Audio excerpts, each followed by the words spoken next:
The Amazon rainforest keeps its secrets buried deep. For decades, Dr. Elias Munro chased whispers of an ancient civilization hidden among the endless canopy. Then one morning, his satellite phone went silent. Search parties combed the jungle for 4 months, finding nothing but abandoned equipment and cryptic journal entries. The world assumed the worst until a weather-beaten drone washed ashore carrying impossible footage.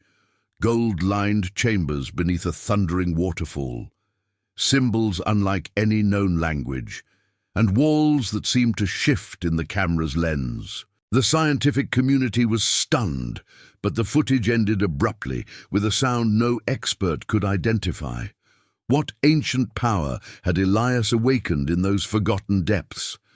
Could it explain why no trace of him was ever found? Before we jump back, tell us where you're tuning in from. And if this story touches you, make sure you're subscribed, because tomorrow I've saved something extra special for you. 6 months later, Sophia stood at the podium, facing a skeptical audience of academics. Behind her, a screen displayed sanitized findings from the Amazon expedition, archaeological discoveries, unusual geological formations, fragmentary translations of symbols found on stone markers. What Dr. Munro discovered was evidence of a previously unknown pre-Columbian culture, she explained, her voice steady despite the omissions. Their advanced understanding of architecture and mathematics suggests a civilization far more sophisticated than previously recognized in the region. In the front row, Rivera sat silently, the last visible traces of her transformation concealed beneath a high-collared blouse. Beside her, Maya maintained a neutral expression, both women fully aware of the careful editing Sophia had applied to their findings. "And what of Dr. Munro himself?" asked a distinguished Harvard archaeologist. "His body was never recovered." "The cave system collapsed during a seismic event," Sophia replied, the practiced half-truth coming easily now. "We believe he and Dr. Vargas were trapped in the deeper chambers." "Convenient," someone muttered from the back row. She ignored the comment, continuing with her presentation.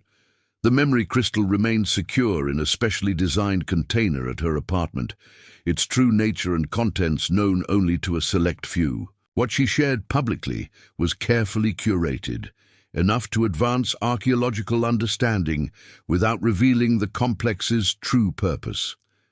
After the presentation, a small group gathered in a private room. Rivera, Maya, and 3 other researchers Sophia had carefully vetted over months. People whose minds were flexible enough, whose ethics were sound enough to handle the truth. The reaction was as expected, Maya noted, closing the door.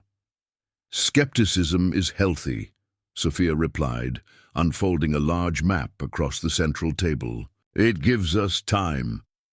The map appeared to be a standard geological survey at first glance. Only upon closer inspection did the subtle alterations become apparent.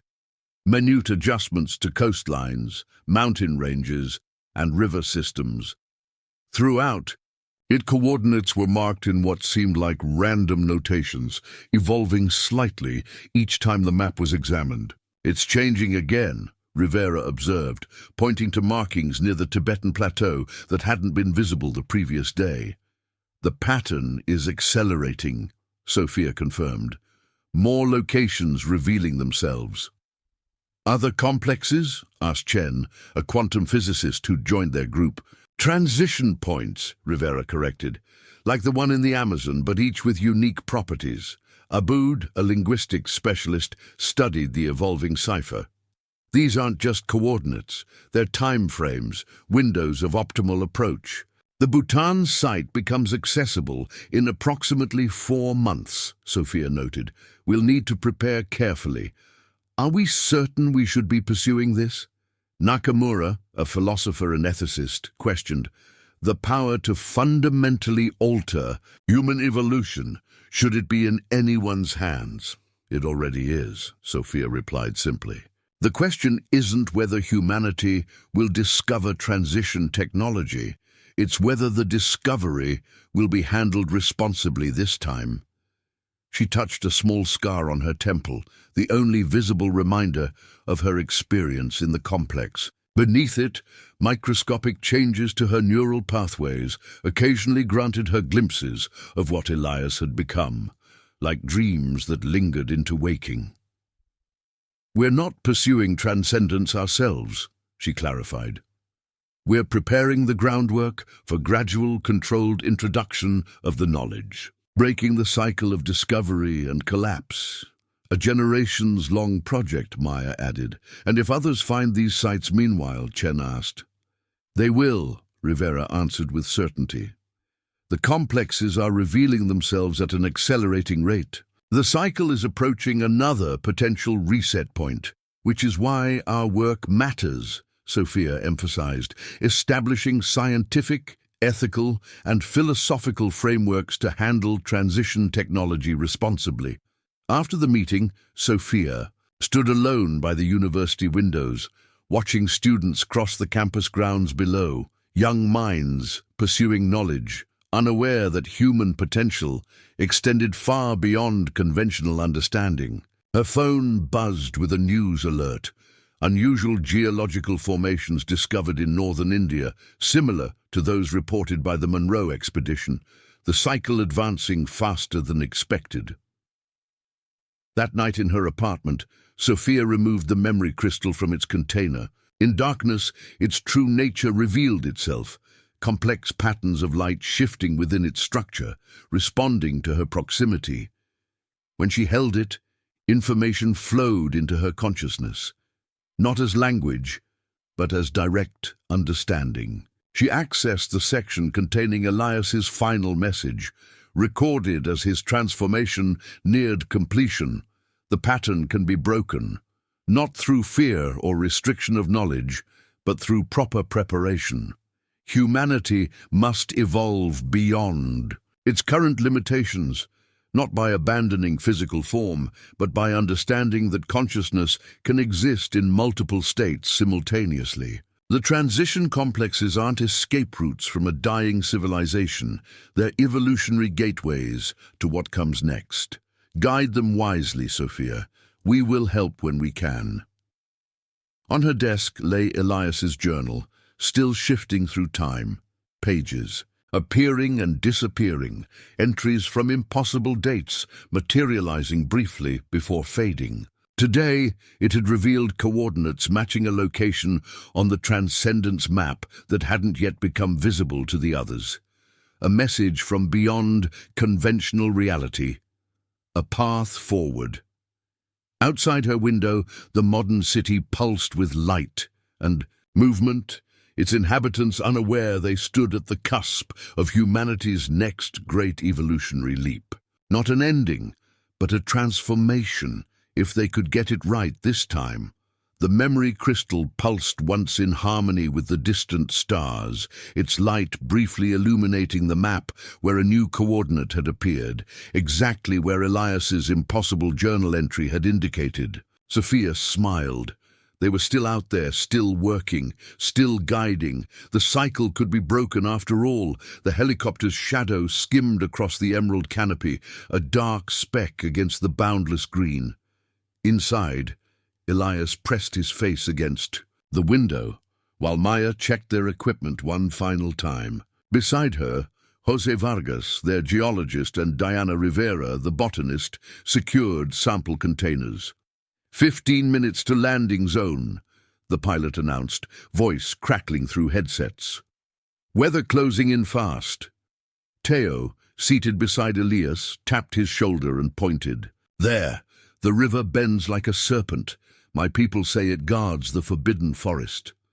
Below, the chocolate-brown water curved sinuously, creating a natural boundary. Beyond it, the forest seemed subtly different, denser, the greens deeper. Forbidden? Maya asked, looking up from her equipment checklist. Teo's expression remained unreadable. There are places where paths change beneath your feet, where the forest remembers those who enter. Jose laughed nervously. Poetic way of saying we'll get lost. The GPS will prevent that. Elias said confidently, patting his equipment bag. The landing site was a narrow clearing beside the river. As the helicopter departed, its thundering rotors gave way to the cathedral hush of the rainforest. Yes, sir. Living silence filled with distant calls, rustling leaves, and the constant drip of moisture. Diana closed her eyes, inhaling deeply. Smell that? Soil composition here is different. We make camp here tonight, Teo announced. Tomorrow we cross the river. By dusk, their base camp materialized. 4 weatherproof tents, solar charging stations, and satellite communication equipment. Elias huddled with Teo over laminated maps while the others prepared dinner. Your coordinates lead here, Teo said, indicating a region 30 kilometers northwest. But no trails exist. We create our own path. Later, as darkness enveloped the forest, the sounds transformed. Strange calls echoed from the canopy, not quite bird, not quite mammal. Maya recorded them on specialized equipment. Listen to this frequency pattern, she told Elias, showing him the audio visualization. It repeats exactly every 73 seconds. Animal calls don't do that, Jose commented, warming his hands by their small cooking fire. Neither do insects, Diana added, looking up from her specimen notes. Teo remained silent, watching the darkness beyond their camp lights. At dawn, they crossed the river on a portable, inflatable raft. The moment they stepped onto the opposite bank, Elias removed a peculiar instrument from his pack, a brass compass, unlike any standard model, with additional dials and markings. What's that? Maya asked. I don't remember packing it. Personal equipment, Elias replied. Family. Heirloom, actually. My grandfather used it in Peru in the 1940s.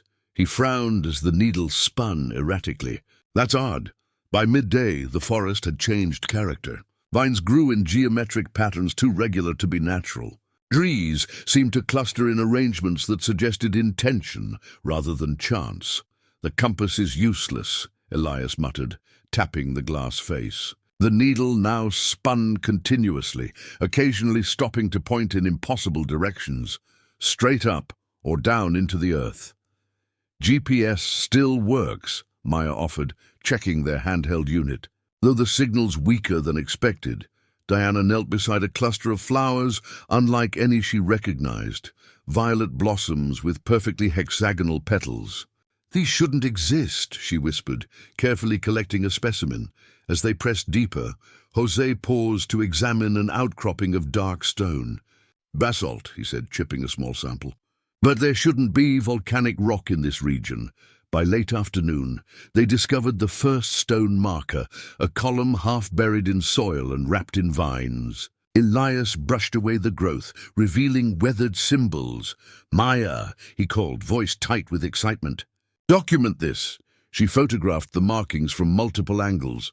These don't match any known Amazonian culture. No, Elias agreed, tracing the symbols with trembling fingers. The closest comparison would be Proto-Elamite, but that's Mesopotamian, not South American. His eyes gleamed. Cross-cultural contamination, or independent development of similar symbolic language? That night, their camp established beneath a canopy of strangely symmetrical branches. Teo approached Elias, who was still studying the photographs.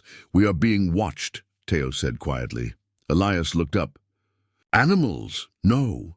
Teo gazed into the darkness. The trees here grow in patterns. The flowers bloom in geometries. Nothing is random. You're saying the forest itself is watching us. I'm saying, Teo replied carefully, that what makes the forest different might not see the distinction between plant and observer, between growing and watching. Later in her tent, Maya played back the day's audio recordings. Among the natural sounds, barely perceptible, was a pattern that matched the symbols on the stone marker perfectly, when visualized as sound waves. Outside, Elias's compass needle spun in the exact same rhythm. 3 days into the expedition, they found the ruins. Not grand structures, but subtle interventions in the landscape. stone platforms seamlessly integrated into the hillside, steps carved into living rock, and waterways that defied natural erosion patterns. Remarkable engineering, Elias murmured, kneeling beside a channel where water flowed uphill in apparent defiance of gravity. The gradient is imperceptible to the eye. Maya photographed everything methodically, her excitement contained behind professional documentation. Jose collected soil samples at regular intervals, while Diana catalogued plant species growing in unusual arrangements around the structures. The vegetation has been deliberately positioned, Diana reported, showing Elias her notebook. These bromeliads form perfect Fibonacci sequences, but they've been placed, not naturally grown. Placed by whom? Jose asked, looking around nervously. And when? Teo stood apart from the group, his expression troubled. When Elias approached, he spoke without turning. We should establish camp while it's still light. You've been here before, Elias said. Not a question. Teo finally met his gaze. My grandfather brought me to the edge of this place when I was a boy. We went no further. Why show you at all? To know what to avoid, Teo replied simply. They established base camp on a flat stone outcropping with clear sightlines. As dusk approached, the forest's symphony changed tenor, the daytime chorus giving way to something more rhythmic, almost metronomic, temperatures dropping faster than normal, Jose announced, checking his instruments. Down 12 degrees in 20 minutes.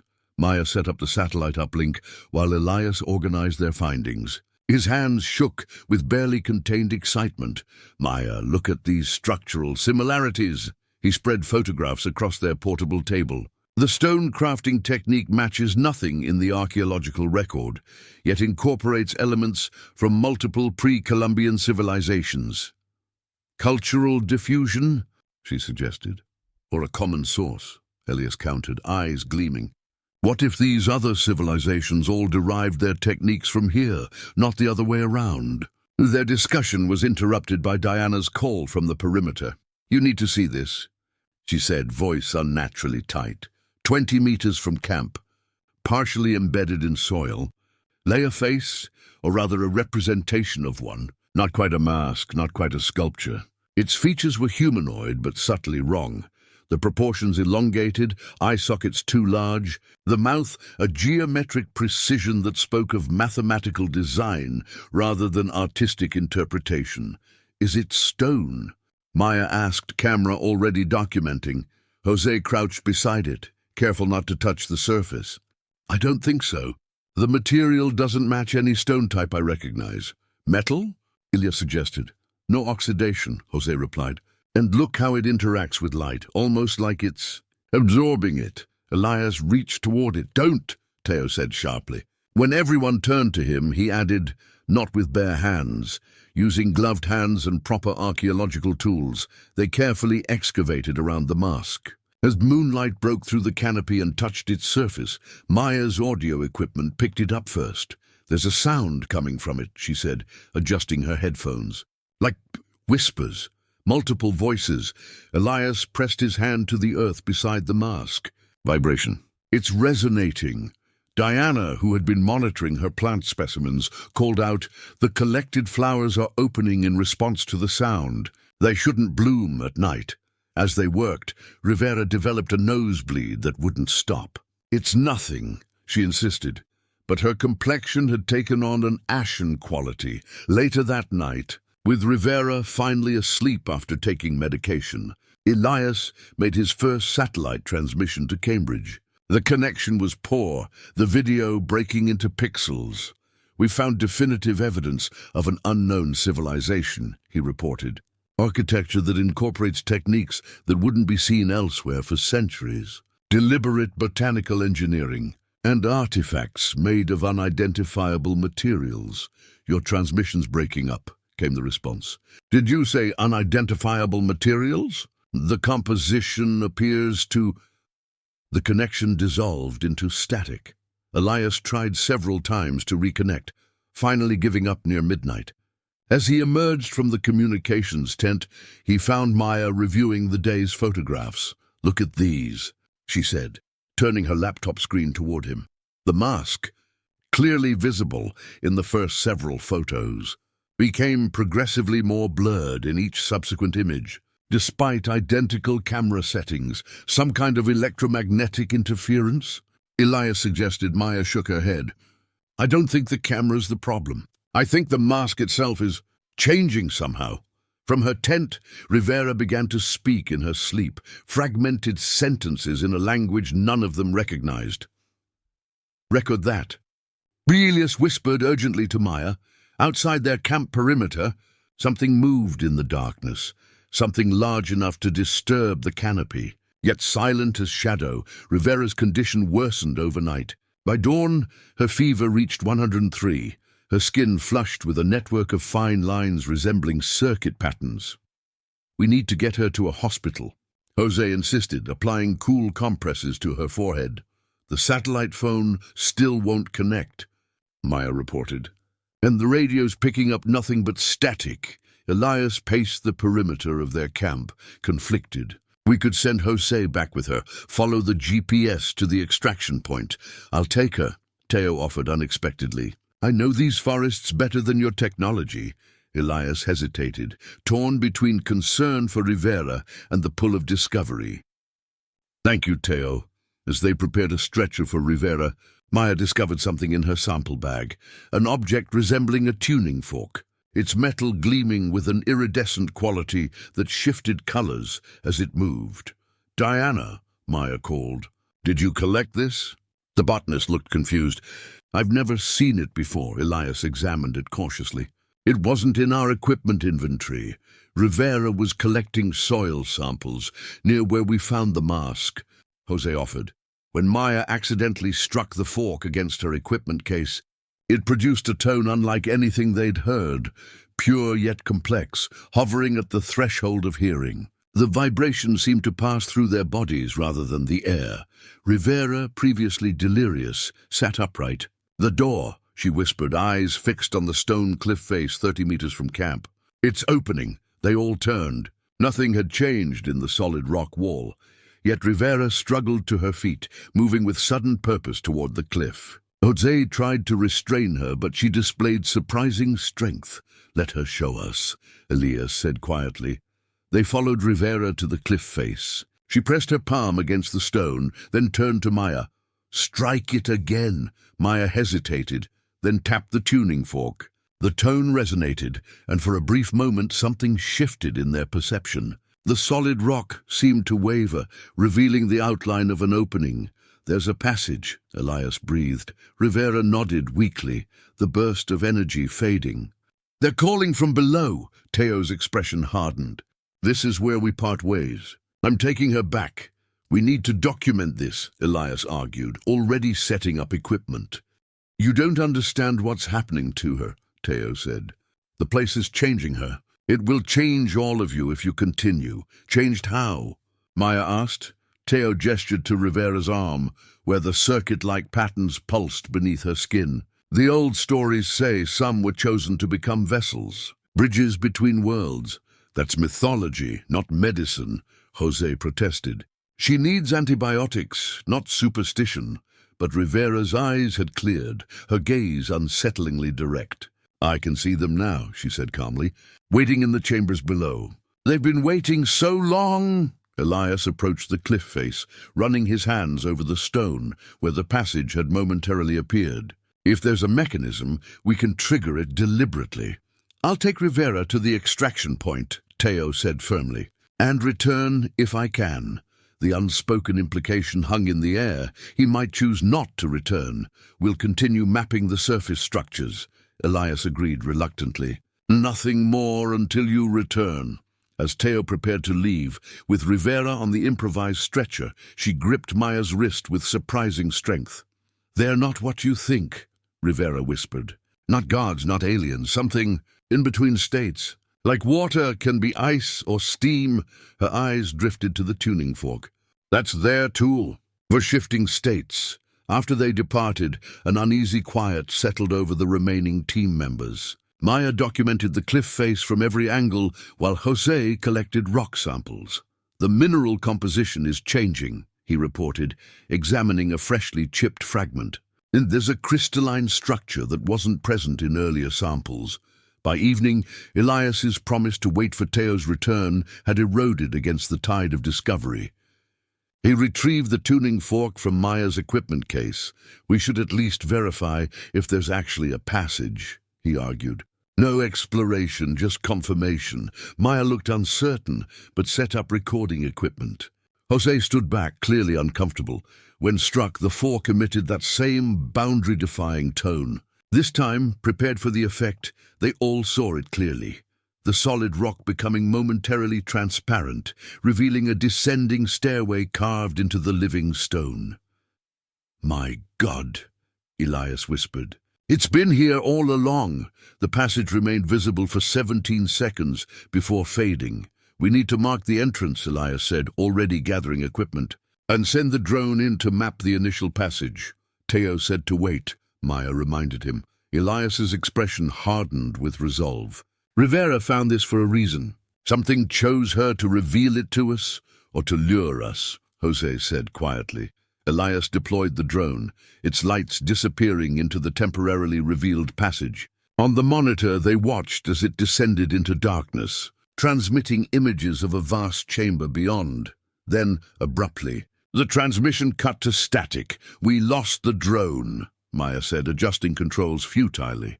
The screen showed nothing but static. Elias paced before the cliff face. "Signal interference from the rock composition, perhaps. We need to see for ourselves." Jose looked skeptical. "Without Teo? Without backup?" "We are scientists," Elias replied, a familiar intensity hardening his features. "This is potentially the greatest archaeological discovery of the century." The tuning fork's resonance revealed the passage again. This time, Elias did not hesitate. He stepped into the opening before it could close, forcing Maya and Jose to follow or be separated.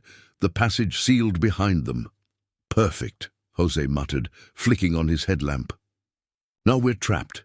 Their lights revealed a descending stairway carved with precision, impossible for primitive tools. Each step identical to the millimeter, the walls smooth as polished glass.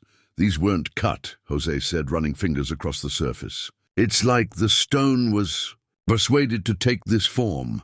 The air grew warmer as they descended, carrying a faint metallic scent. The stairway curved in a perfect logarithmic spiral, disorienting their sense of depth and direction.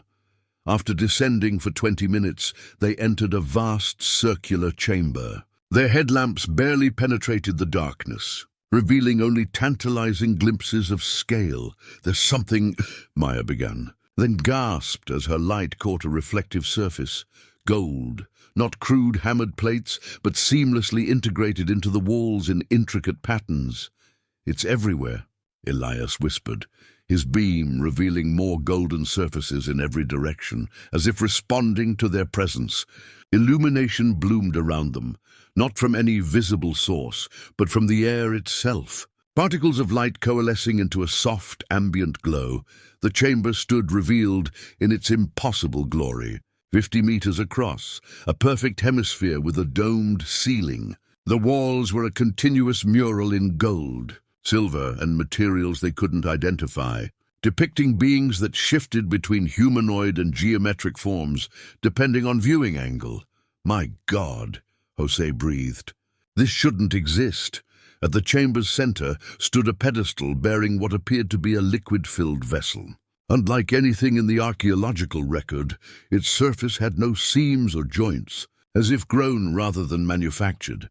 Inside, something moved, a luminescence that swirled with apparent intention. "No photographs," Elias said sharply when Maya raised her camera. "Not yet. We observe first." They circled the chamber slowly. Maya noticed that certain sections of the mural seemed to change when viewed peripherally, only to stabilize when directly observed. "The imagery depicts transformation," Elias noted, studying the flowing narrative. "Beings ascending from physical form to something else." Jose had been analyzing the chamber's construction. "The acoustics are mathematically perfect. Every sound returns exactly 3 seconds after being produced, regardless of where you stand." He clapped his hands to demonstrate. 3 seconds later, the sound returned, not as an echo, but as the original sound, undiminished. It's a recording device, Maya suggested. The whole chamber preserves information somehow. Elias had approached the central pedestal, drawn to the vessel with its moving luminescence. As he neared, the light within responded, swirling toward him. "It's reacting to your presence," Maya warned. "No," Elias said softly. "It's responding to thought. Watch." He closed his eyes in concentration, and the light formed into a complex helical pattern. "That's DNA," Jose recognized. "Human DNA structure." Elias opened his eyes, startled. "I was thinking about human evolution." The substance shifted again, forming what appeared to be a star map. "It's a storage medium," Elias breathed. "Or an interface." Maya found herself drawn to a section of wall where the golden figures depicted a ceremonial exchange. Humanoid forms receiving vessels identical to the one on the pedestal. "Elias," she called. "I think this was a gift, or a test." Jose had wandered to the chamber's far side, where he discovered a passage continuing deeper. "There's more," he reported. "A lot more. The drone is here too." He held up the damaged device, its camera lens melted. What could generate that kind of heat? Maya wondered. "Not heat," Jose said, examining it closer.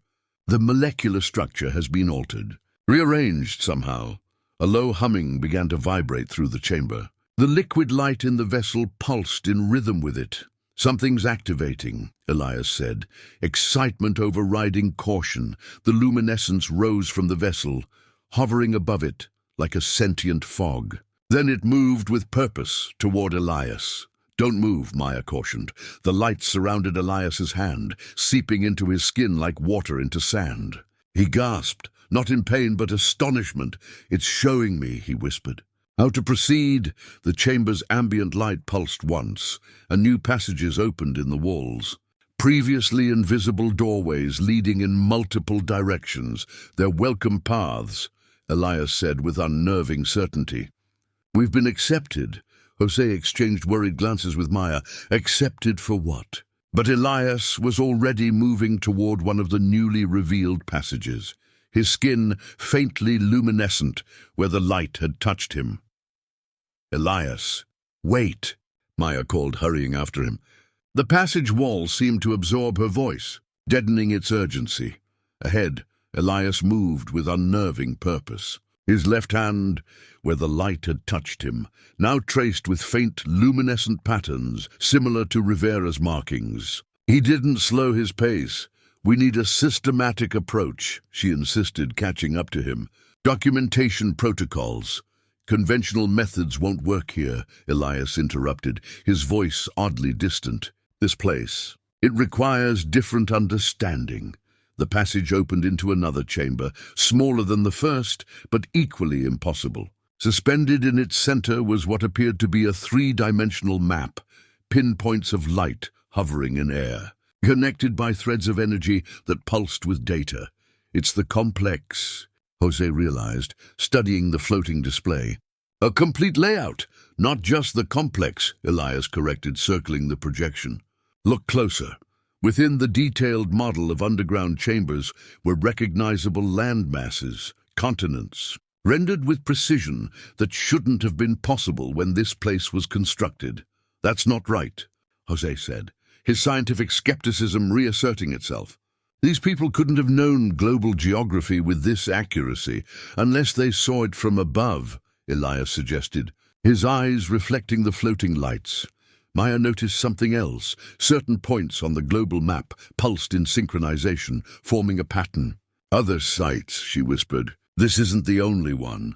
Elias approached a crystalline pedestal beneath the projection. Atop it sat a perfectly transparent crystal, its interior shifting, with colors that had no names in human language.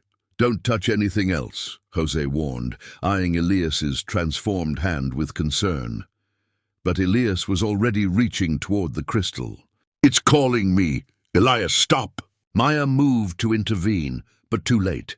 When his fingers contacted the crystal's surface, Elias went rigid. His eyes widened, pupils dilating until barely any iris remained.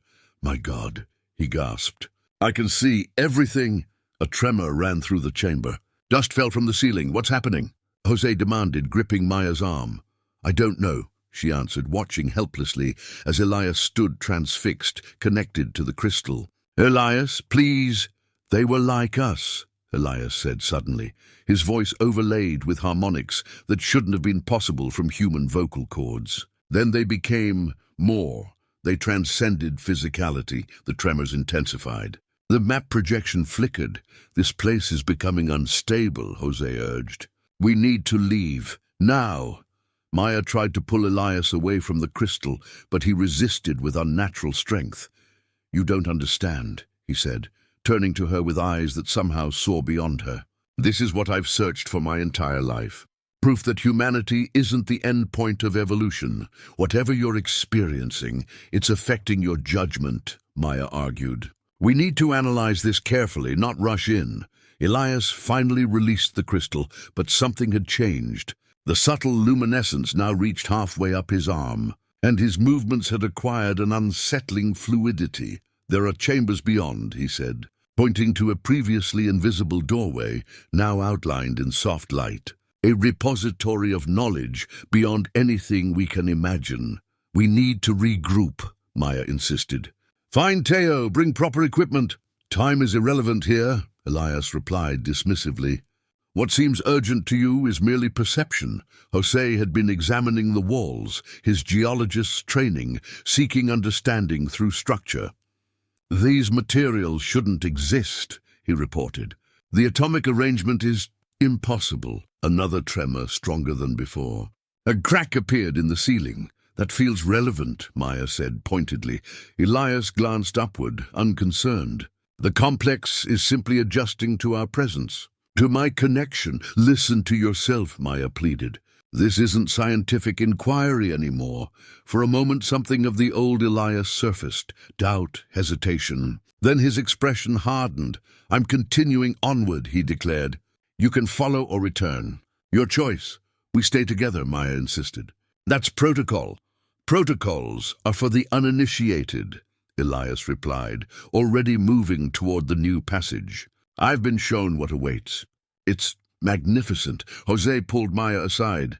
We need to be strategic. One of us should go back, alert others about what we've found. Neither of us would find the way alone, she whispered. The drone, Jose suggested. If I can repair it, program it to return to the surface. Maya nodded slowly. Basic navigation might still work. She glanced at Elias, who stood waiting with uncharacteristic patience, as if time truly had lost meaning for him. I'll continue with him. Keep him grounded if I can. Jose removed the damaged drone from his pack. If I'm not behind you in 2 hours, assume I made it out. And if not, he managed a grim smile. Assume I'm lost in the world's most impressive maze. As Maya moved to join Elias, he offered his transformed hand. She hesitated, then took his normal right hand instead. Show me what you found, she said carefully. But remember who we are, why we came. I remember everything now, Elias replied, leading her into darkness. Far more than before. Behind them, Jose watched the crystal continue to pulse, its colors shifting like memory itself.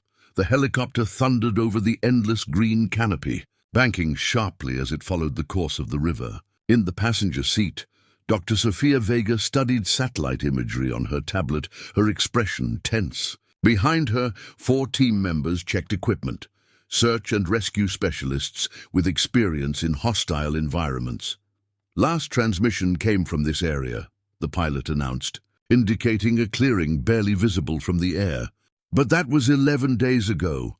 Set us down there, Sofia instructed.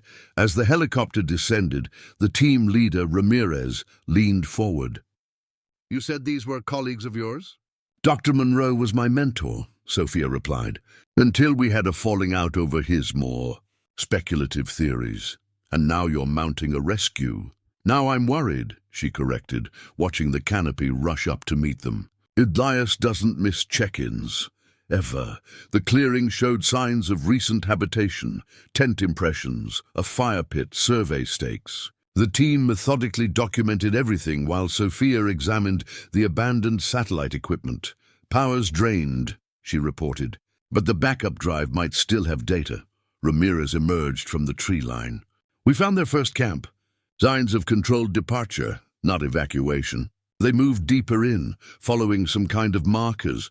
By evening, they had recovered fragments of the expedition's journey, discarded equipment, trail markings, notes scribbled on waterproof paper. But no people. They were excited about something, Sophia said, examining a journal page covered in Elias's handwriting. The normally methodical notes were rushed, sketches overlapping in haste. Professor called Liu, the team's communications specialist. You need to see this. At the camp's edge, they had uncovered a shallow depression covered with fronds. Inside lay a spherical object roughly the size of a baseball, its surface a dull metallic grey with no discernible seams or markings. That's not from their equipment manifest, Sophia said. Crouching beside it, it's warm, Liu noted, and there's a faint vibration. Ramirez approached cautiously. Could be unexploded ordnance. This region saw conflict in the 70s. No, Sophia said, studying it without touching. This isn't military. As they watched, the sphere's surface rippled slightly like water disturbed by a breeze. What the hell? Ramirez muttered. The sphere emitted a low hum, then fell silent. A moment later, voices emerged from it, fragmented, distorted, but recognizable. Structural integrity unlike anything in the archaeological record. Elias's voice, excited, concern about Rivera's condition. A woman's voice. Maya Chen, Elias's assistant. Then another voice, barely audible. They're changing us. The sphere fell silent again. It's recording them, Sophia realized. Somehow. More than that, Liu said, checking a handheld frequency scanner. It's transmitting. To where? Ramirez demanded.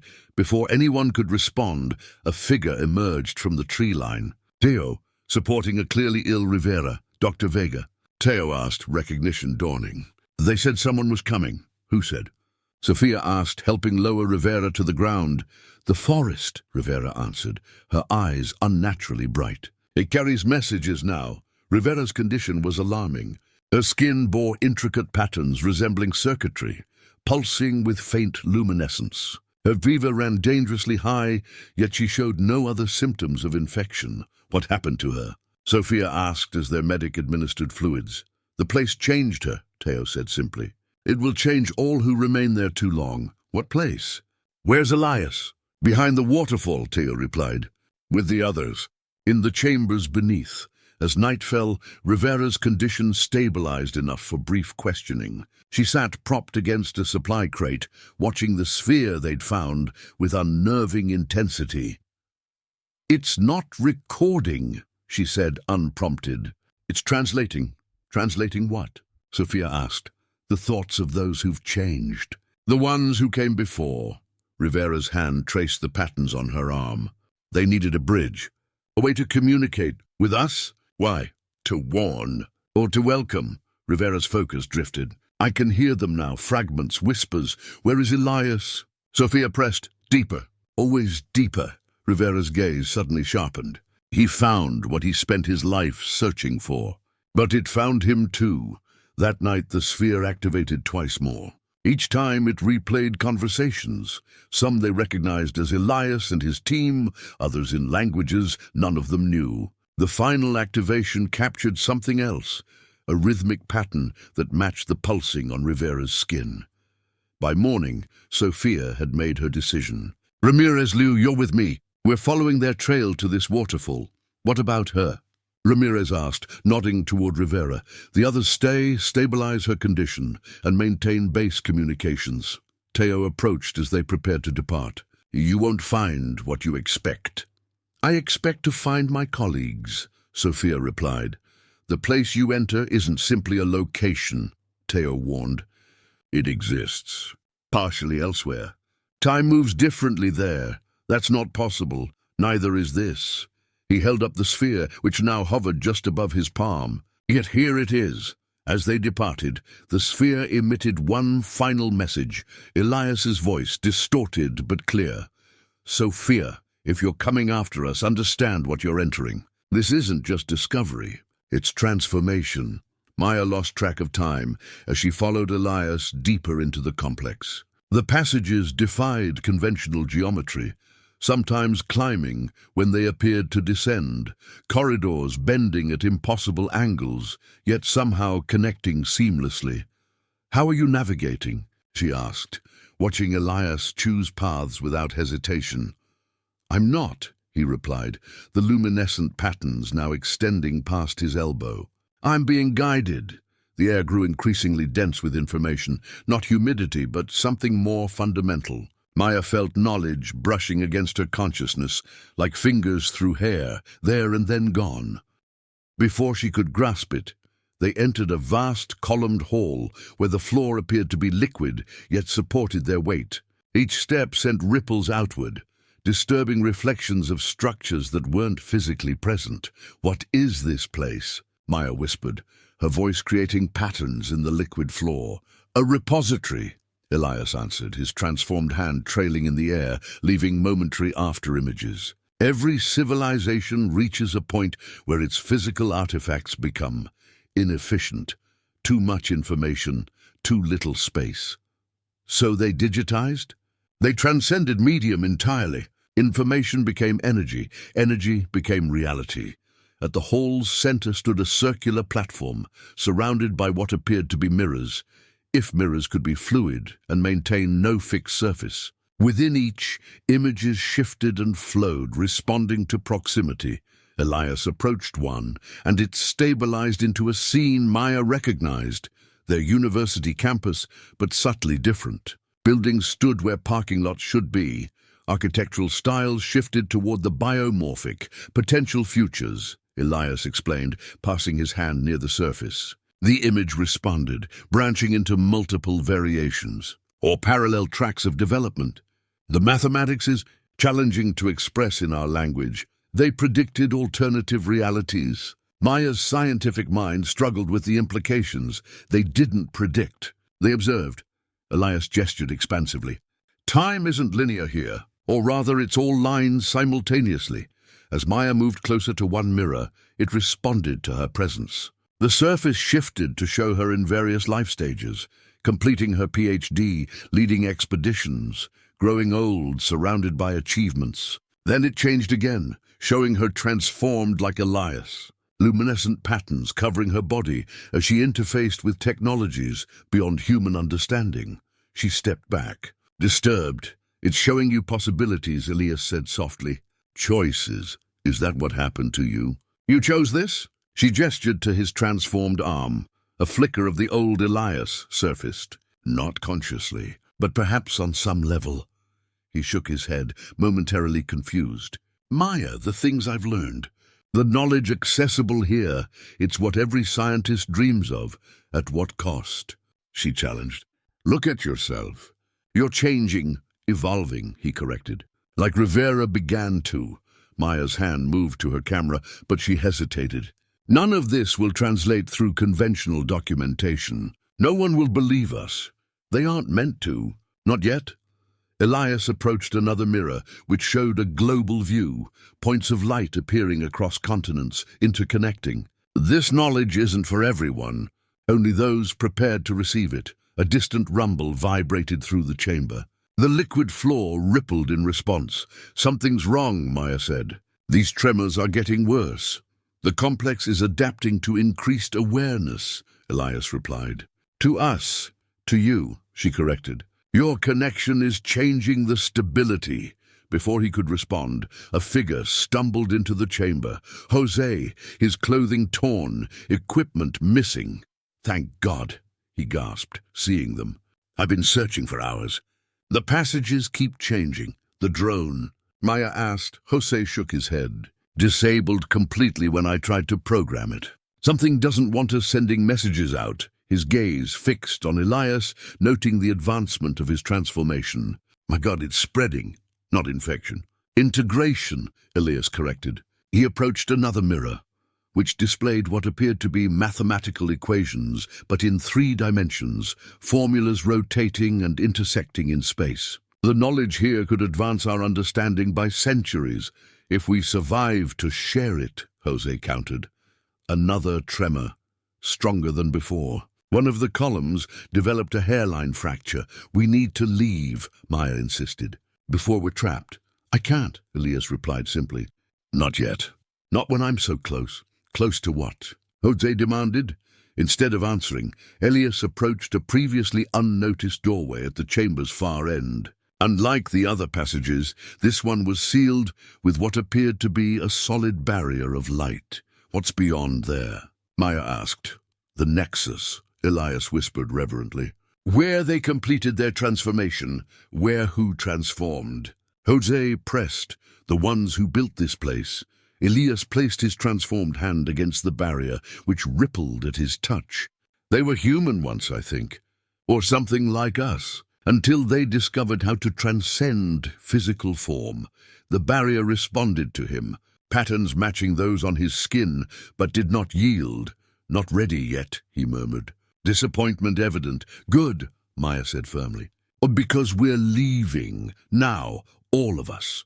Elias turned to her, his eyes reflecting images from the mirrors surrounding them. For a moment, she saw something alien in his gaze, a perspective not bound by human limitations. I'll show you one more chamber, he conceded. Then you can decide. As they followed him toward yet another passage, Maya exchanged worried glances with Jose. The probability mirror nearest them shifted to show 3 distinct paths, one where all 3 left together, one where none survived, and one where only one figure emerged, transformed beyond recognition. Sophia's team reached the waterfall by mid-afternoon, the thundering cascade creating a permanent mist that refracted rainbows across the clearing. Teo's directions had been precise but cryptic. The entrance reveals itself only to those who know to look. There's nothing here, Ramirez said, scanning the sheer cliff face behind the falls. Liu examined the stone wall methodically. Wait, these aren't natural formations. She traced what appeared to be tool marks in the rock. Something carved these? Sophia consulted Elias's recovered journal. He mentioned a specific tone activating something. She looked up. We need to find what made that sound. They searched the perimeter, finding scattered equipment, a broken tripod, waterlogged notes, a damaged hard drive. Then Ramirez discovered a depression in the mud. Footprints, he confirmed. Multiple sets leading directly into the cliff. That's impossible, Liu said. Sophia crouched beside the tracks. Unless the cliff isn't always solid.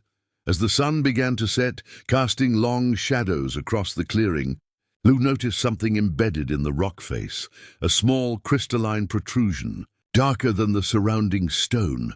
This doesn't match the geological composition, she reported, scanning it with handheld equipment. And it's emanating some kind of field. When Sophia approached, her watch began running backwards. What the hell? Ramirez's expression tensed. Everyone stepped back.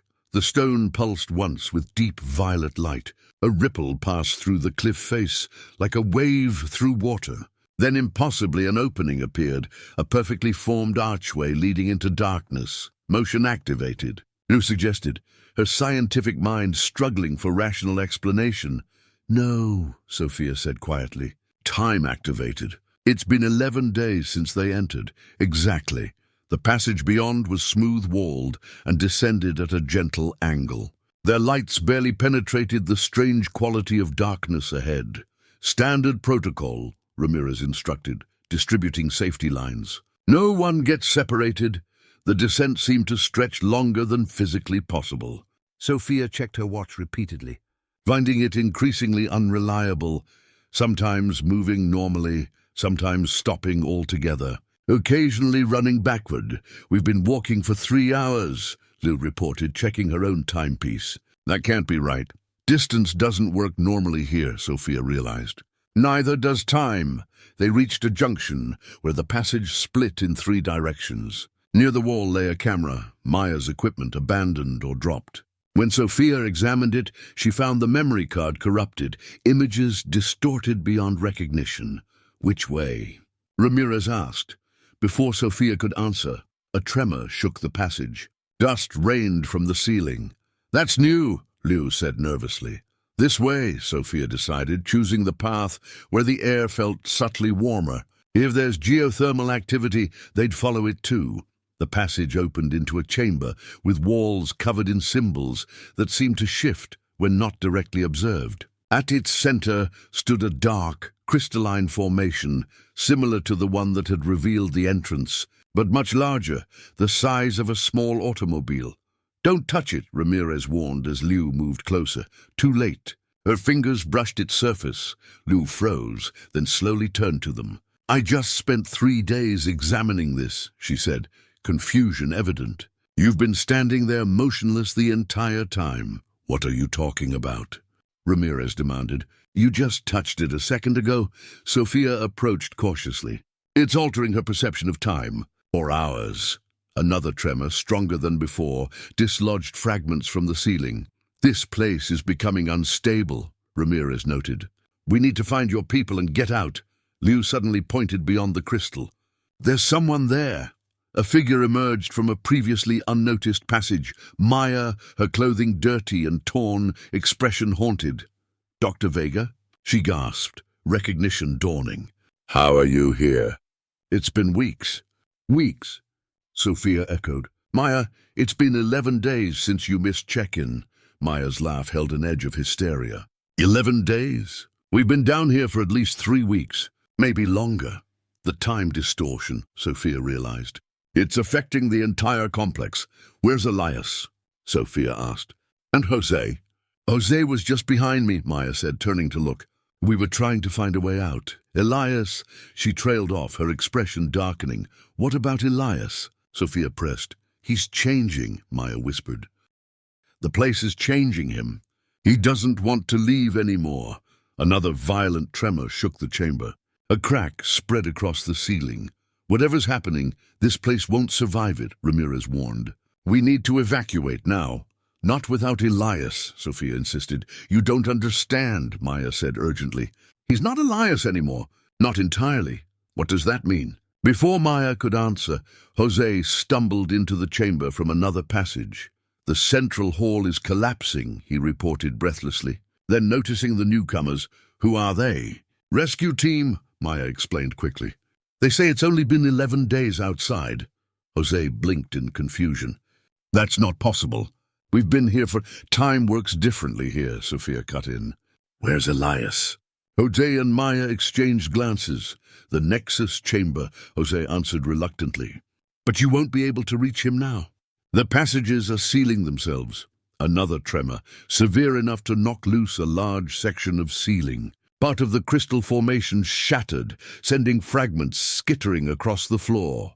This discussion happens during evacuation, Ramirez ordered. Move! As they hurried toward the exit passage, the stone fragments from the shattered crystal began to glow. Time seemed to stutter around them, movements becoming disjointed, sounds arriving before their sources. The temporal field is destabilizing, Sophia realized. If we don't get out soon, we'll be trapped, Maya finished. In more ways than one. We need to go back for Elias, Sophia insisted as they hurried through collapsing passages. You don't understand what he's become, Maya countered, ducking as another shower of stone fragments rained down. He's not just studying this place anymore, he's becoming part of it. The complex's destabilization accelerated. Passages that had seemed solid now rippled like disturbed water. Gravity fluctuated, making their movements awkward and unpredictable. What caused this? Ramirez demanded, steadying Liu after a particularly violent shift. Elias, Jose answered grimly. His connection to the Nexus is changing the fundamental structure. They reached a junction where 3 corridors met. All 3 shimmered with a translucent energy that hadn't been present before, like curtains of light that revealed glimpses of what lay beyond, yet obscured complete vision. What is this? Sophia asked, approaching one of the veils cautiously. They started appearing after Elias accessed the deeper chambers, Maya explained. Boundaries between spaces that shouldn't connect. Through one veil, they glimpsed an enormous chamber filled with suspended crystalline structures. Through another, a spiraling staircase that seemed to descend forever. The third showed only darkness, but with movement within, shapes that defied description. Which way leads out? Ramirez asked practically. Maya pointed to the veil showing the staircase. That one eventually connects to the upper levels. But these passages keep rearranging themselves. Sophia studied the veil, showing the crystal chamber. Is that where Elias went? No, Jose replied. That's somewhere else. The Nexus chamber is deeper still, a decision crystallized in Sophia's mind. Maya, Jose, guide the others out. I'm going after Elias. That's not the mission, Ramirez objected. I'm not leaving him behind. He doesn't want to be rescued, Maya argued. You need to understand, then I need to see for myself, Sophia interrupted. No one gets left behind. That includes Elias. Before anyone could stop her, Sophia stepped through the veil, showing the dark chamber with moving shapes. The boundary parted like mist around her, then sealed again. Damn it, Ramirez muttered, moving to follow. Jose grabbed his arm. Don't. That passage doesn't lead where you think. We can't just leave her, Liu protested. We won't, Maya assured them. But we need to be smarter than rushing blindly. Behind them, one of the passage walls cracked completely, revealing not solid stone, but a viscous barrier that resembled quicksilver. Through it, shadowy figures became visible, humanoid but wrong, proportions distorted, movements too fluid. What the hell are those? Ramirez demanded, weapon already drawn. Guardians? Maya whispered. We've seen glimpses of them before. They protect the deeper chambers. The silver surface bulged outward as one of the figures pressed against it from the other side. They've never been this active before, Jose noted nervously. The collapse is weakening the barriers between sections, Maya theorized. Places that were separate are bleeding together. The silver surface ruptured, and a guardian emerged, a being that seemed to phase between solid and translucent states. Its form constantly shifting between human proportions and something else entirely. It moved with impossible grace, as if gravity were merely a suggestion. Run! Jose shouted as the Guardian oriented toward them.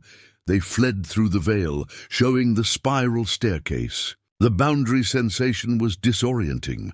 A moment of complete sensory disconnection, followed by reorientation in a different space. Behind them, the Guardian paused at the veil, seemingly unable or unwilling to cross. They're contained to specific areas, Maya realized. The veils are boundaries they can't cross. Small comfort if we're trapped in here with them, Ramirez replied grimly. The spiral staircase stretched above them, defying normal architecture. Each step shifted subtly as they approached, adjusting to their presence. These weren't designed for human use, Jose explained as they climbed. The entire complex adapts to whoever or whatever inhabits it. Another tremor shook the structure. The steps below them began to dissolve, turning to dust that floated upward instead of falling. Physics breaking down, Liu observed. Scientific curiosity momentarily overriding fear. Not breaking down, Maya corrected. Transforming. Like Elias, they reached a landing where another veil shimmered. Through it, they could see a chamber they recognized, the golden room where Elias had first been touched by the liquid light. This is where it started, Jose said. Where what started? Ramirez pressed, his transformation. The connection to whatever intelligence built this place. Maya approached the veil. If we can get back to this chamber, there's another passage that leads toward the surface. What about Dr. Vega? Liu asked. And Elias? Jose added. A distant roar echoed through the complex, not of collapsing stone, but something else entirely. A sound no human throat could produce. What was that? Ramirez demanded. The Guardians are fully awakening, Maya said, her expression grim. We need to move, now. We're not leaving without, Liu began. If we stay, we all die, Jose interrupted. Or worse. Ramirez questioned. Maya and Jose exchanged knowing glances. Becoming something else, Maya finally answered. Something not entirely human anymore. As if in response to her words, the veil before them rippled violently. Through it, they glimpsed Sophia in the distance. moving deeper into the complex, following a figure that glowed with internal light, its human features barely recognizable. Elias. Sophia followed the luminescent trail through chambers that defied architectural possibility. Spaces folded into themselves. Corridors that should have intersected instead occupied the same locations simultaneously. The physics she'd built her career understanding no longer applied. "Elias," she called, her voice absorbed by the strange acoustics. A figure waited ahead, not Elias but Rivera, her transformation more advanced than when Sophia had seen her at the base camp. The circuit-like patterns now covered her entire body, pulsing with information. "You shouldn't have come," Rivera said, her voice overlaid with harmonics that vibrated through Sophia's bones. "Where's Elias?" "Becoming," Rivera gestured around them. "As this place is becoming." They stood in a hexagonal chamber whose walls displayed what appeared to be three-dimensional historical records, scenes from Earth's past. Present and possible futures playing simultaneously. "What is this place?" Sophia asked, scientific curiosity momentarily overriding her search. "A nexus point," Rivera replied. "One of several across your world. Places where the boundaries between states of existence are naturally thin. My world." Sophia noted the phrasing. "Are you not part of it anymore?" Rivera smiled strangely. "I exist. Liminally now. Between states." At the chamber's center stood a crystalline structure resembling a tree made of light, its branches extending into fractal patterns that touched the ceiling, walls, and floor. Information flowed visibly through it, like sap through a living plant. "The convergence node," Rivera explained, approaching it reverently. "Where their knowledge can be translated into forms your mind can partially comprehend." "Whose knowledge?" Sophia pressed. "The builders. The ones who came before." Rivera placed her transformed hand against the structure. It responded immediately, pulsing in rhythm with her own patterns. They weren't gods or aliens. They were humans who evolved beyond physical form. The node illuminated, projecting a three-dimensional historical record around them. Sophia watched as primitive humans discovered something, a meteorite perhaps, or some natural phenomenon that altered their perception. Over generations, they built structures to amplify this effect, creating the first transition points. They transcended physical limitations, Rivera continued, her voice now clearly channeling something else. Consciousness without bodies, information without medium. That's not possible, Sophia argued, her scientific mind rebelling. Consciousness requires a physical substrate. Your science is limited by your sensory experiences, Rivera replied without judgment. They discovered that reality has more dimensions than your kind can perceive. They simply moved sideways, the display shifted, showing civilizations rising and falling across millennia, while the transition complexes remained, hidden but preserved. Others found these places throughout history, Sophia realized, recognizing Egyptian, Mayan, and other ancient architectural influences in the structures shown. Some were ready, most weren't. Rivera's expression turned somber. Those who weren't ready but attempted transition anyway became the guardians. Trapped between states, a tremor shook the chamber, stronger than previous ones. What's happening to the complex? Elias accessed information too quickly, Rivera explained. His transformation is unbalanced, creating instability. The complex is responding to his confusion, his fear. So he's still afraid, Sophia noted. Still human, part of him. Rivera nodded, but rapidly changing. Where is he now? The core chamber, where complete transition occurs. Sophia's determination hardened. Take me to him. You don't understand what you're asking, Rivera warned. The core is not meant for unprepared minds. I didn't come this far to leave without him. Rivera studied her, then nodded once. Perhaps your presence will help stabilize him. This way. They passed through areas where reality seemed increasingly tenuous. Chambers that existed in multiple configurations simultaneously, corridors that looped impossibly back on themselves. The laws of physics became mere suggestions. How are you navigating this? Sophia asked, disoriented. I'm not navigating space, Rivera replied. I'm following connections. Information flows.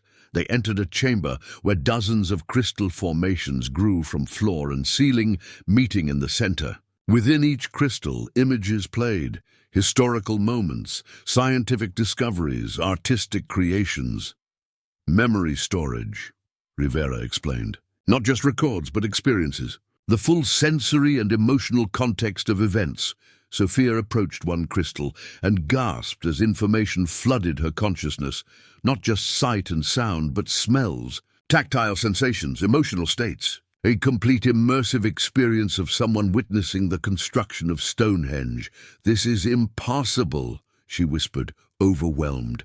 Not impossible, came a familiar voice behind her. Just beyond current human technology. She turned to find Elias, or what Elias was becoming. The transformation had progressed further than Rivera's. His entire body now pulsed with luminescent patterns. His eyes held depths that hadn't been there before, as if he was seeing through multiple layers of reality simultaneously. Elias, she breathed. What have you done to yourself? Evolved, he replied simply. Accepted what was offered. We need to leave, she urged. The complex is destabilizing. No, he corrected gently. It's transforming as I am. And all of this was designed to do. Another tremor, violent enough to shatter one of the smaller crystals. Something's wrong, Rivera said, suddenly alarmed. The process shouldn't cause this much disruption. Elias's expression changed, uncertainty flashing across his transformed features. Unless, he began. Then his eyes widened with realization. I'm not the only one transitioning. Who else is transitioning? Sophia demanded, as another violent tremor shook the chamber, shattering more memory crystals. Elias's expression was troubled, the patterns across his skin fluctuating erratically. I don't know. The complex responds to intention, to readiness. Someone else must have connected deeply enough to trigger the process. Could it be one of my team? Sophia asked, thinking of Ramirez or Liu. Rivera shook her head. They haven't been exposed long enough. It would need to be Jose, Elias realized suddenly. He found something in the lower archives, was studying it intensely. The chamber around them began to reconfigure, walls flowing like liquid, doorways appearing and vanishing. The complex's architecture was responding to the competing transformations, creating impossible geometries. We need to find him, Elias said urgently. Unguided transition is dangerous, for him and everyone here. They moved through spaces that defied Euclidean geometry, passages that seemed to fold back on themselves. Sophia struggled to maintain orientation, while Elias and Rivera navigated with increasing ease, their transformed perceptions better suited to the fluid reality. How are you not lost? Sophia asked, disoriented. I'm not navigating space, Elias explained, echoing Rivera's earlier words. I'm following information flows, patterns of energy that connect everything here. They entered a chamber unlike any Sophia had seen, a vast spherical space where gravity seemed to pull toward the outer walls rather than the floor. Suspended in the center was what appeared to be a cocoon-like structure, pulsating with the same patterns that covered Elias and Rivera. Inside, barely visible through the semi-transparent membrane, was Jose. He's accelerating the process, Rivera said, alarmed. Forcing transition without preparation, Elias approached the cocoon cautiously. Jose, can you hear me? The structure pulsed in response, its patterns briefly synchronizing with Elias's own. What is that thing? Sophia asked. A transition cocoon, Rivera explained. The final stage before complete metamorphosis. It deconstructs physical form while preserving consciousness patterns. Deconstructs? Sophia echoed, horrified. You mean it's killing him? Transforming, Elias corrected. The physical body becomes unnecessary once consciousness transfers to energy state. The cocoon's rhythmic pulsing suddenly accelerated, its surface becoming more transparent. Inside, Jose's physical form was dissolving, breaking down into particles of light that swirled in complex patterns. He's rushing the process, Elias said urgently.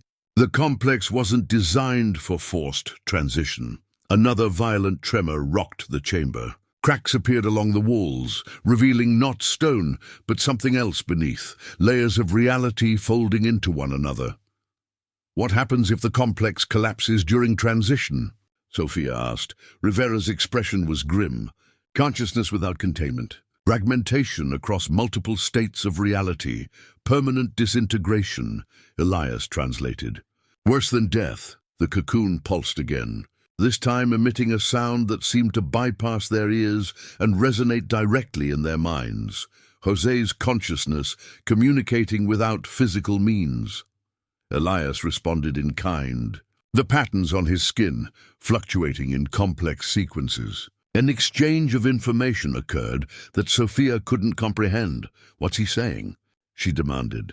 He found something in the archives, Elias explained, his expression troubled. Historical records showing previous transition cycles. Thousands of them across millennia. I don't understand. This isn't the first civilization to discover transcendence, Rivera interjected. The process repeats. Humanity evolves, discovers the transition points. Some transcend, most don't. Then what? Sophia pressed. Reset, Elias whispered. Catastrophic events. Civilization collapses, begins again. The implications stunned Sophia. You're saying human history is cyclical? That we've reached this point before? Many times, Rivera confirmed. The transition complexes are the only constants, protected spaces that survive each reset. Another tremor, more violent than before. The chamber's structure began to destabilize, reality itself seemingly thin and fragile. José's forcing a premature transition, Elias realized. He thinks he can prevent the cycle, preserve humanity in its current form. Can he? Sophia asked. No, Rivera answered. The cycle isn't controlled by the complexes. They're merely transition points, not causal factors. The cocoon's pulsing reached frenetic speed. Inside, José's form was barely recognizable, more energy than matter now. We need to stop him, Elias decided. Or at least slow the process. How? Sophia demanded. Elias approached the cocoon, placing his transformed hands against its surface. The patterns on his skin synchronized with those of the structure, creating a connected system. I'm trying to establish a buffer, he explained, his voice strained. Distribute the energy flow more gradually, the cocoon responded, its pulsing slowing somewhat. But the damage to the complex continued, cracks spreading across the chamber. It's not working, Rivera warned. The instability has cascaded too far. Elias turned to Sophia, his expression resolute. There's only one place that might withstand this. The core chamber. The heart of the complex, Rivera nodded. Where full transition occurs. Take me there, Sophia insisted. Elias hesitated. It wasn't meant for unprepared minds. I'm not leaving either of you, she stated firmly. Whatever happens, the decision made, Elias placed one hand on the cocoon, the other extending toward Rivera and Sophia. Stay connected, he instructed. Reality gets thin near the core. Together they moved toward the center of the complex as the world dissolved around them. Moving through the destabilizing complex was like traversing a dream. Spaces folded into themselves. Passageways that should have connected instead overlapped impossibly. Sophia kept her eyes fixed on Elias, whose transformed hand guided them through the chaos. How much further? Oh, she asked, disoriented as they passed through what appeared to be the same chamber for the third time, yet somehow different with each iteration. Distance is flexible here, Elias replied. The core exists partially outside conventional space-time. Rivera, moving ahead of them, suddenly stopped. Something's wrong. The path is changing. Before them, the passage they'd been following split into 3 identical corridors, each pulsing with the same patterns that covered Elias and Rivera. The complex is fracturing, Elias realized, creating probability branches. Meaning? Sophia pressed. Multiple potential outcomes manifesting simultaneously, Rivera explained. The transition protocols are breaking down. Elias closed his eyes, the patterns across his skin accelerating as he interfaced with the complex's systems. This way, he decided, choosing the middle passage.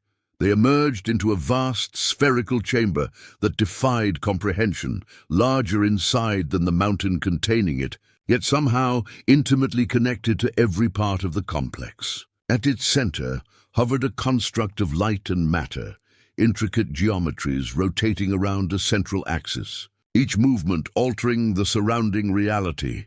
The Nexus, Elias breathed reverently. The chamber shuddered as another tremor ripped through the complex. From one of the many entrances, the cocoon containing José's transforming consciousness drifted in, drawn toward the central construct. "The transition is pulling him here," Rivera explained. "The Nexus is the final gateway."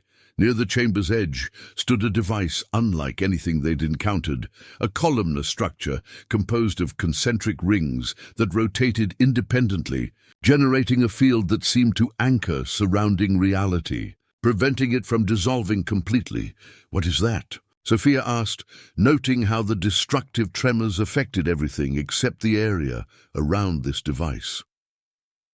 "A reality anchor," Elias explained. "It stabilizes dimensional boundaries during transition events, prevents complete collapse.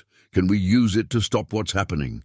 "Not stop," Rivera corrected, "but perhaps control. Direct the energy flow." The cocoon pulsed violently as it approached the Nexus, José's consciousness visibly straining against its confines. The patterns had become erratic, chaotic. "He's fighting the process," Elias realized, trying to force a specific outcome. Sophia studied the chamber, her scientific mind struggling to process what she was witnessing. "If this is a transition point, can it be reversed? Can we stop José's transformation?" "Transition is one way," Rivera replied, "but it can be guided." Elias approached the Nexus, his transformed body resonating with its energies. "I can interface directly now. Try to stabilize José's transition, and then what?" Sophia demanded. "You just leave? Transcend to some higher plane and abandon humanity?" Elias turned to her, his expression surprisingly human despite his transformation. "That was never my intention, Sophia. This knowledge, this evolution, it was meant to be shared, not hoarded." "By transforming everyone?" she challenged. "By understanding our potential," he countered. "The cycle repeats because we discover this too late, when civilization has already reached unsustainable patterns. The reset isn't punishment, it's conservation." Another violent tremor shook the chamber. The reality anchor's rotations accelerated, struggling to maintain stability. "Whatever you're going to do it quickly," Sophia urged. Elias placed his hands on the Nexus. Immediately, the patterns on his skin synchronized with its rotating geometries, creating a connected system. Energy flowed visibly between them. "I'm establishing a buffer," he explained, his voice now overlaid with harmonics. "Trying to slow José's transition, distribute the energy more evenly," the cocoon responded, its erratic pulsing gradually steadying. But as it did, something else happened. The patterns on Elias's body accelerated, spreading further across his remaining untransformed flesh. "What's happening to you?" Sophia asked, alarmed. "Conservation of energy," Rivera explained. "He's absorbing the excess from José's transition." "He's sacrificing himself," Sophia realized. "Not sacrifice," Elias corrected, though his voice was strained. "Choice, balance." The Nexus's rotations shifted, aligning into new configurations. The cocoon's membrane thinned, revealing José's consciousness within, no longer human-shaped, but a complex pattern of energy and information. "It's working," Rivera observed. "The transition is stabilizing, but the complex around them continued to deteriorate. Walls phased in and out of existence, sections of reality folding into themselves. The anchor can't hold much longer," Rivera warned. "The instability has cascaded too far." Elias turned to Sophia, his expression resolute despite his accelerating transformation. "You need to leave, now, while paths to the surface still exist." "Not without you," she insisted. "I can't leave," he replied simply. I'm too connected now. My consciousness is intertwined with the complex systems. Then I'm staying too, she declared. Elias shook his head. Someone needs to tell the truth. About what we found here, what it means for humanity, and what truth is that? Sophia demanded. That we're not the end point of evolution, Elias answered. That consciousness can exist beyond physical form. That the cycle doesn't have to repeat. The reality anchor emitted a high-pitched tone as its systems reached critical stress. The chamber's boundaries began to dissolve. You have to decide, Elias urged. Now. I won't leave you, Sophia insisted, even as the chamber continued to destabilize around them. Elias's expression softened. Then understand what you're choosing. He guided her toward a crystalline formation near the nexus, a structure that appeared simultaneously solid and fluid. Its geometry shifting through dimensions Sophia's mind couldn't fully process. What is this? She asked. A way to see, Rivera explained, to understand what transition truly means. When Sophia touched the crystal's surface, reality fractured. Her consciousness expanded beyond her body, experiencing multiple perspectives simultaneously. She saw the complex not as physical architecture, but as a pattern of information flows, a neural network connecting to something vast beyond human comprehension. More importantly, she saw the transcended beings, entities that had once been human, but now existed as complex patterns of energy and information. Their consciousness expanded across multiple dimensions. They weren't gone. They had simply evolved beyond the limitations of physical form. Among them, she recognized fragments of José's consciousness already beginning to integrate with this greater existence. The vision faded, leaving Sophia gasping. They're still aware, still individuals, but also part of something larger. Yes, Elias confirmed. Not gods, not aliens, evolved humanity. Why do they allow the cycles? The resets? She demanded. They don't cause them, Rivera explained. The cycles happen because each civilization eventually discovers the transition technology, but isn't mature enough to implement it gradually, responsibly, like what's happening now, Sophia realized. Elias nodded, his transformation visibly accelerating as he continued to absorb energy from José's chaotic transition. This complex was meant to be found by a few individuals first, who would prepare humanity over generations for gradual, controlled transition. Instead, we rush in, Sophia said bitterly. Force the process. Human nature, Rivera observed without judgment. Another violent tremor shook the chamber. The reality anchor's rotations became erratic, its stabilizing field fluctuating. We're out of time, Elias warned. The anchor can't maintain dimensional stability much longer. What happens when it fails? Sophia asked. Reality fractures completely, Rivera explained. This space will fold into itself, taking everything inside with it. And outside? The surface? Minimal effect, Elias assured her.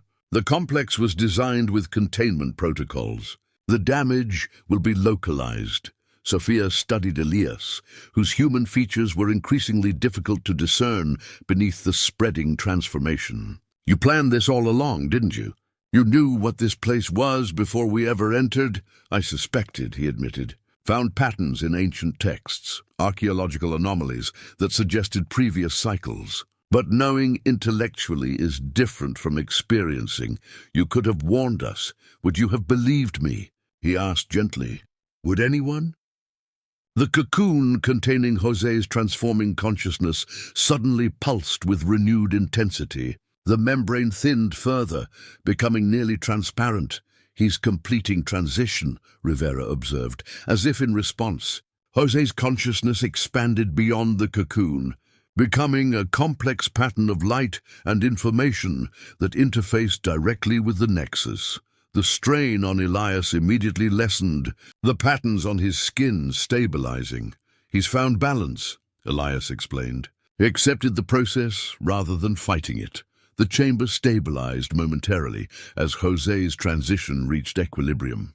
His consciousness, no longer human-shaped but recognizable in its pattern complexity, hovered near the nexus.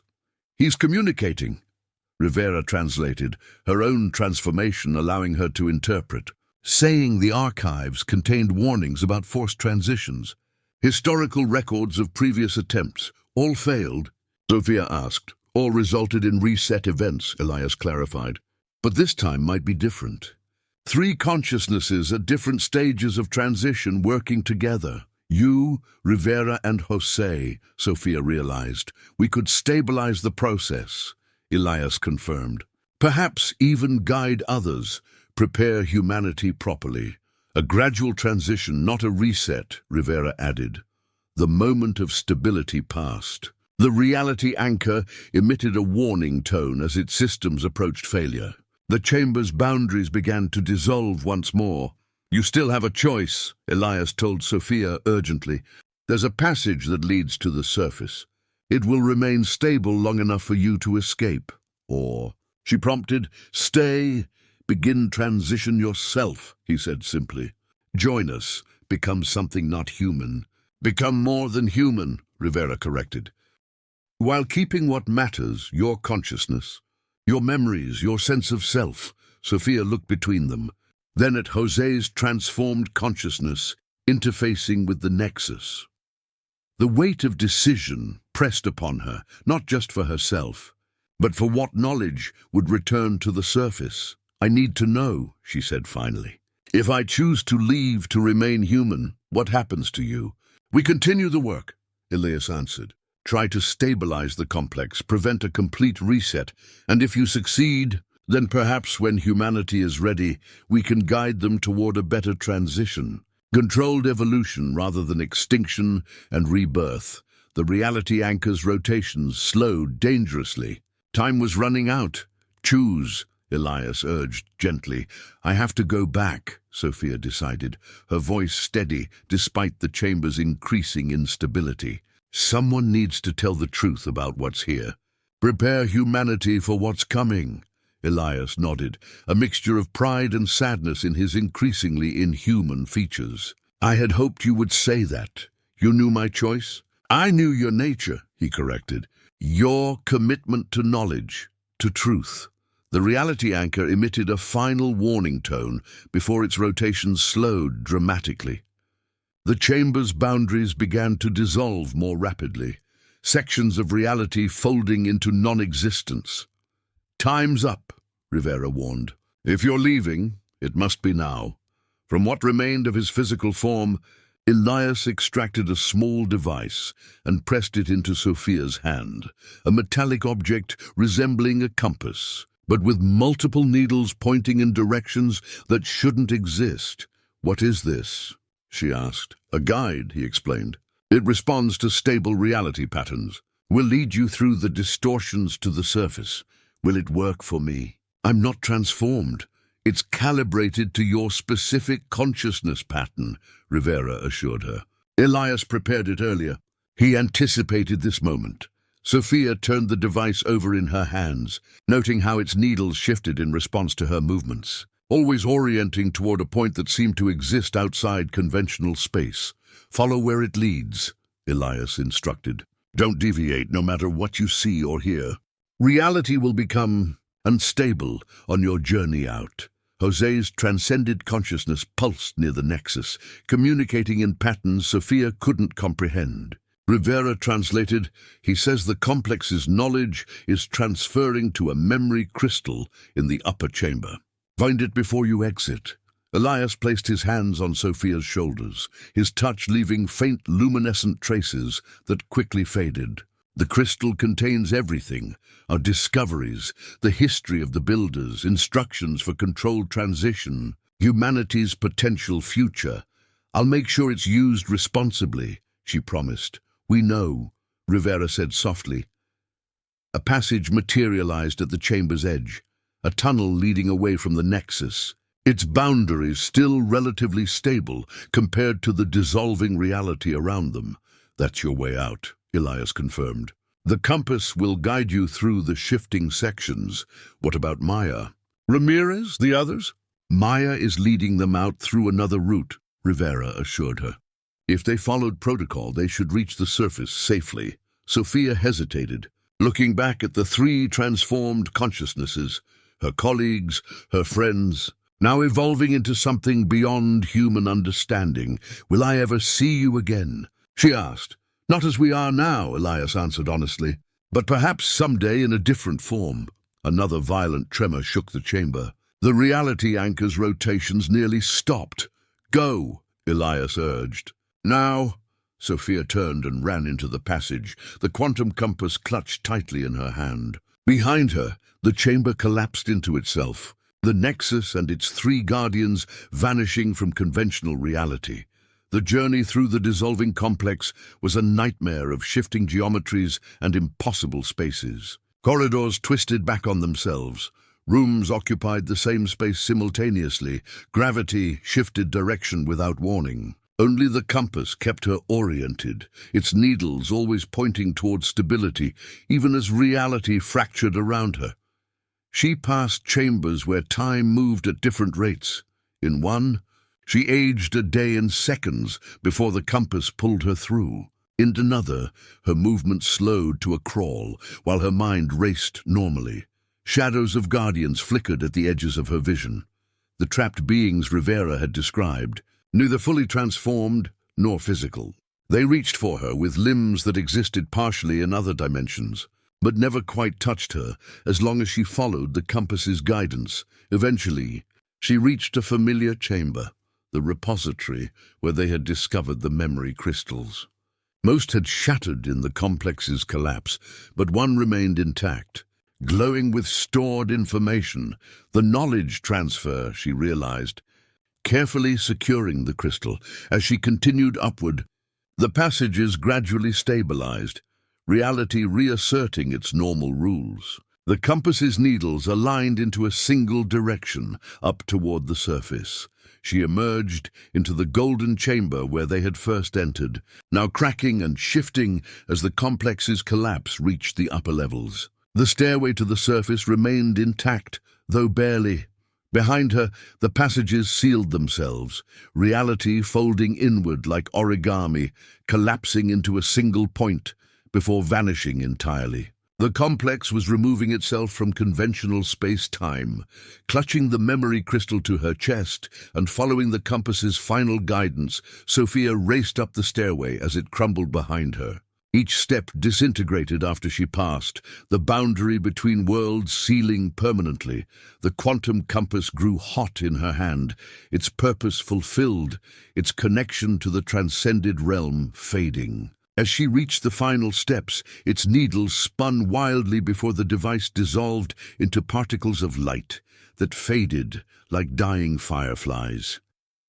Ahead, a sliver of natural light beckoned, the entrance behind the waterfall, still partially open. Behind her, there was nothing but solid stone, as if the passages had never existed. Sophia lunged forward, emerging through the waterfall as the last trace of the entrance sealed behind her. Sophia emerged from behind the waterfall, soaked and disoriented. The jungle around her seemed impossibly ordinary after what she'd experienced. Sunlight filtering through leaves, insects buzzing, birds calling. Reality reasserting its familiar rules. The memory crystal pulsed warmly against her chest, where she'd secured it. When she examined it, the crystalline structure appeared dormant. Its earlier glow faded to a subtle luminescence, visible only in shadow.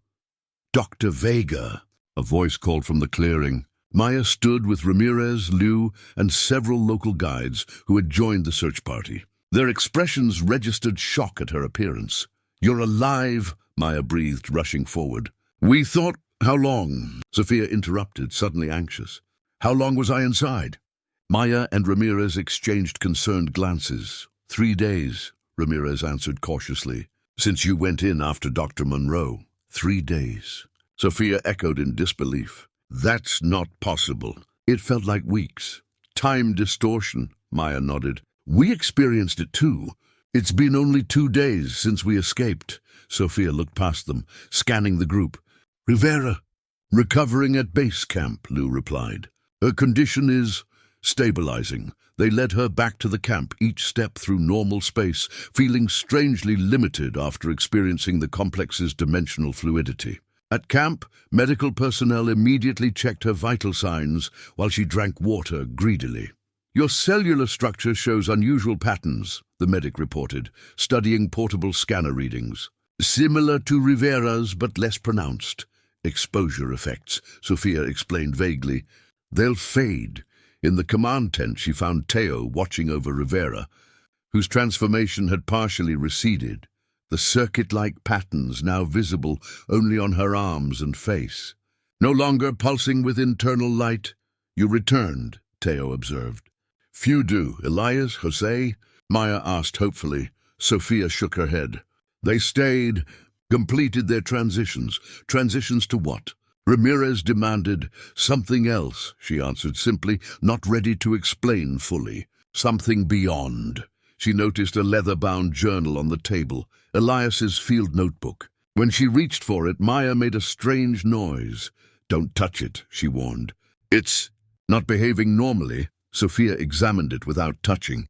The leather cover appeared to age and de-age before her eyes, weathering, then restoring itself in slow pulses. The pages, visible through the partially open cover, shifted between blank and filled with Elias's handwriting. "Temporal displacement," she murmured. "An echo of the complex's time distortions." "It started happening after the quake," Liu explained. "When the ground stabilized, local seismic monitors recorded a massive event centered on the waterfall, but with no surface damage. The complex collapsing," Sophia confirmed. Folding out of conventional space-time, she carefully drew out the memory crystal. In normal lighting, it appeared to be an ordinary quartz formation, its extraordinary nature hidden. "What's that?" Maya asked. "Everything," Sophia answered. "Elias's final gift. The knowledge he discovered, preserved." Later, as the rescue helicopters approached, Sophia sat alone by the river. The jungle canopy swayed in the afternoon breeze. The waterfall thundered with mundane power. Wildlife continued its ancient rhythms, utterly ordinary, as if the extraordinary events beneath the earth had never happened. When Maya joined her, neither spoke for several minutes. "What will you tell them?" Maya finally asked. "The university?" "The scientific community." "The truth," Sophia replied. "As much as they can comprehend." "They won't believe it. Some will." Sophia turned the memory crystal in her fingers, watching sunlight refract through its seemingly ordinary structure. "The evidence is here for those prepared to understand it. And the others? The ones who aren't prepared?" Sophia considered this. "Perhaps that's why Elias chose me to return. He knew I'd recognize which minds were ready." The journal had been carefully sealed in a containment case. Now it sat beside her, its temporal fluctuations visible even through the protective barrier. Occasionally, pages appeared, showing entries dated months in the future. Elias's thoughts continuing somehow beyond conventional time. "Do you think they succeeded?" Maya asked softly. "Elias, Jose, whatever they were trying to accomplish." Sophia gazed at the waterfall, remembering the nexus and the transcended consciousnesses she'd glimpsed through the prism. "I think they're still working," she replied. "Still evolving. And maybe, just maybe, they've changed the pattern this time." "What pattern?" "The cycle," Sophia said. "The reset that follows discovery of the transition technology." Maya studied her carefully. "You're different. Not like Rivera, but changed. I saw things human minds aren't designed to comprehend," Sophia acknowledged. "You don't experience that without being altered." The distant thrum of helicopter rotors grew louder. "Their time in this place was ending. What happens now?" Maya asked. Sophia closed her fingers around the memory crystal, feeling its subtle warmth. "Now we begin the real work," she answered. "Preparing humanity for what's coming. Not the end, but the next stage of evolution." Above them, the helicopter descended into the clearing, rotors whipping the canopy into a frenzy. The ordinary world waited to receive them, unaware that its fundamental understanding of human potential was about to change forever. As they walked toward the helicopter, Sophia glanced back at the waterfall one last time. For a moment she thought she saw a shimmer in the air beside it, a distortion like heat waves, but forming the briefest outline of a familiar figure, Elias, watching from beyond the veil of conventional reality. Then it was gone, leaving only the eternal rush of water over stone. 6 months later, Sophia stood at the podium facing a skeptical audience of academics. Behind her, a screen displayed sanitized findings from the Amazon expedition, archaeological discoveries, unusual geological formations, fragmentary translations of symbols found on stone markers. What Dr. Monroe discovered was evidence of a previously unknown pre-Columbian culture, she explained, her voice steady despite the omissions. Their advanced understanding of architecture and mathematics suggests a civilization far more sophisticated than previously recognized in the region. In the front row, Rivera sat silently, the last visible traces of her transformation concealed beneath a high-collared blouse. Beside her, Maya maintained a neutral expression, both women fully aware of the careful editing Sophia had applied to their findings. And what of Dr. Monroe himself? Asked a distinguished Harvard archaeologist. His body was never recovered? The cave system collapsed during a seismic event, Sophia replied, the practiced half-truth coming easily now. We believe he and Dr. Vargas were trapped in the deeper chambers. Convenient, someone muttered from the back row. She ignored the comment, continuing with her presentation. The memory crystal remained secure in a specially designed container at her apartment, its true nature and contents known only to a select few. What she shared publicly was carefully curated, enough to advance archaeological understanding without revealing the complex's true purpose. After the presentation, a small group gathered in a private room. Rivera, Maya, and 3 other researchers Sophia had carefully vetted over months. People whose minds were flexible enough, whose ethics were sound enough to handle the truth. The reaction was as expected, Maya noted. Closing the door. Skepticism is healthy, Sophia replied, unfolding a large map across the central table. It gives us time. The map appeared to be a standard geological survey at first glance. Only upon closer inspection did the subtle alterations become apparent. Minute adjustments to coastlines, mountain ranges, and river systems. Throughout it, coordinates were marked in what seemed like random notations, evolving slightly each time the map was examined. It's changing again, Rivera observed, pointing to markings near the Tibetan plateau that hadn't been visible the previous day. The pattern is accelerating, Sophia confirmed. More locations revealing themselves. Other complexes? Asked Chen, a quantum physicist who joined their group. Transition points, Rivera corrected. Like the one in the Amazon, but each with unique properties. Aboud, a linguistics specialist, studied the evolving cipher. These aren't just coordinates. They're time frames, windows of optimal approach. The Bhutan site becomes accessible in approximately 4 months, Sophia noted. We'll need to prepare carefully. Are we certain we should be pursuing this? Nakamura, a philosopher and ethicist, questioned. The power to fundamentally alter human evolution, should it be in anyone's hands? It already is, Sophia replied simply. The question isn't whether humanity will discover transition technology, it's whether the discovery will be handled responsibly this time. She touched a small scar on her temple, the only visible reminder of her experience in the complex. Beneath it, microscopic changes to her neural pathways occasionally granted her glimpses of what Elias had become. Like dreams that lingered into waking, we're not pursuing transcendence ourselves, she clarified. We're preparing the groundwork for gradual, controlled introduction of the knowledge, breaking the cycle of discovery and collapse. A generations-long project, Maya added. And if others find these sites meanwhile? Chen asked. They will, Rivera answered with certainty. The complexes are revealing themselves at an accelerating rate. The cycle is approaching another potential reset point, which is why our work matters, Sophia emphasized. establishing scientific, ethical, and philosophical frameworks to handle transition technology responsibly. After the meeting, Sophia stood alone by the university windows, watching students cross the campus grounds below, young minds pursuing knowledge, unaware that human potential extended far beyond conventional understanding. Her phone buzzed with a news alert. Unusual geological formations discovered in northern India, similar to those reported by the Monroe expedition. The cycle advancing faster than expected. That night in her apartment, Sophia removed the memory crystal from its container. In darkness, its true nature revealed itself. Complex patterns of light shifting within its structure, responding to her proximity.